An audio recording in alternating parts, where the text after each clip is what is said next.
தகப்பனுக்கு உண்மையாயிருந்த யோசேப்பை பஞ்ச காலத்தில் குடும்பத்தையே போஷிக்கும் அதிகாரியாக உயர்த்தினார். போத்திபார் வீட்டில் உண்மையான அடிமையாயிருந்த அவனை வீட்டு விசாரணைக்காரனாக உயர்த்தினார். சிறைச்சாலையில் உண்மையான கைதியாக இருந்த அவனை தலைவனாக்கினார். எகிப்து தேசத்திற்கே அதிகாரியாக உயர்த்தினார்.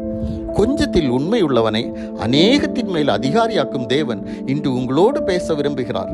முதலாவது, கொஞ்சம் காரியங்களில் உண்மை தேவை. அவை தேவனோடு உள்ள உறவு, அவரிடம் பேசும் காரியங்கள், செலவிடும் நேரம், அவருடைய வார்த்தைக்கு கீழ்ப்படிதல். கவனியுங்கள், சில பெண்கள் ஒரே சமயம் பலருடன் உறவில் இருப்பார்கள். யாருக்குமே உண்மையாக இருக்க முடியாது. இப்படிப்பட்ட உறவை இயேசு விரும்புவதில்லை. அவர் அவரோடுள்ள ஆழமான உறவை தான் விரும்புகிறார். 2 எஜமான்களுக்கு ஊழியம் செய்யும் நிலையை அவர் அங்கீகரிப்பதில்லை. உலகத்தோடும் அவரோடும் ஒரே சமயத்தில் உறவில் இருக்க முடியாது. அந்த உறவில் உண்மை இருக்காது, நெருக்கம் இருக்காது, கீழ்ப்படிதல் இருக்காது, தியாகம் இருக்காது. காரியத்துக்கு மட்டும் அவரை உபயோகித்து பின்னர் கண்டுகொள்ளாமல் விட்டுவிடும் நிலையில் தான் அந்த உறவு காணப்படும்.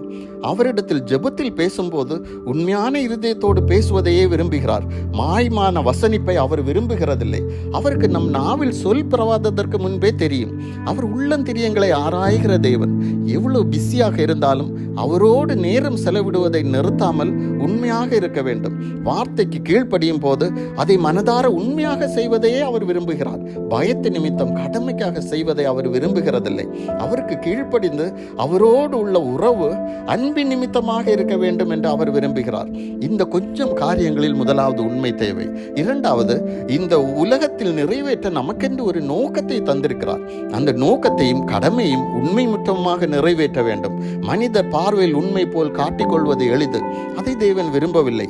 இருதயங்களை ஆராயும் தேவன் பார்வையில் உண்மையாக பிரயாசப்பட வேண்டும். சோம்பேறியின் மனம் விரும்பியும் ஒன்றையும் பெற்றுக்கொள்ளாது என்று வேதம் கூறுகிறது. அவன் தன் உணவில் கையை வைத்து சோம்பேறித்தனத்தால் அதை வாக்கி எடுக்க மனதில்லாமல் பட்டினியாயிருக்கிறான். இதை தேவன் வெறுக்கிறார். ஜாக்கிரதையோடு பிரயாசப்படுவதையே அவர் விரும்புகிறார். நம் பிரயாசம் உண்மையிலேயே பணம் சம்பாதிப்பதற்காக, ஐஸ்வர்யவானாவதற்காக காணப்படாமல் சேவை எண்ணத்துடன் காணப்பட வேண்டும். அப்போதுதான் தேவன் காரிய சித்தியை தருவார், பலனை கண்டடைய செய்வார். தவறான சிந்தையோடுள்ள பிரயாசம் பலனை கொடுக்காது, மனமடிவை தான் கொடுக்கும். சந்தோஷம் காணாமல் போய்விடும். இப்படி பூமிக்குரிய கடமையில் உண்மையாக காணப்பட்டால் தேவன் இந்த உலகில் அவருடைய பணியை செய்யும் மேன்மையான வாய்ப்பை தருவார். அதிலும் உண்மையாக செயல்படும் போது அவருடைய 2வது வருகையில் அநேகத்தின் மேல் அதிகாரியாக வைப்பார். ஆமென்.